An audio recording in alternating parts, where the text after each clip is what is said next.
The leader of the Lebanese militant group Hezbollah says that Israel's right to be afraid of any attack by Iran or the so-called axis of resistance, and that the country's not as powerful as it once was.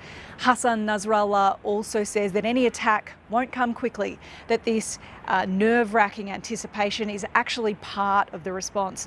Now, just a few moments before he was due to give that speech, there was panic in Beirut.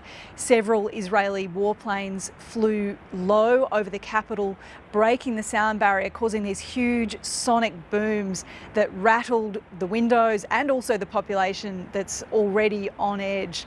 Now, Nasrallah called that move petty, and he said that Hezbollah's military operations against Israel would continue. And we saw some of those military operations earlier in the day. Hezbollah launched this swarm of attack drones on northern Israel, injuring a number of people. And that was in response to Israeli airstrikes that killed 5 people in southern Lebanon.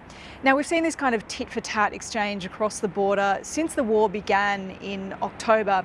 Basically, Hezbollah has been trying to bog down Israeli forces in the north in order to support its ally Hamas in Gaza. But of course, people on both sides of the border are now increasingly nervous about an escalation and this promised retaliation by Iran in response to the killings of Fuad Shukr and the Hamas political leader Ismail Haniyeh, which Israel has not claimed responsibility for.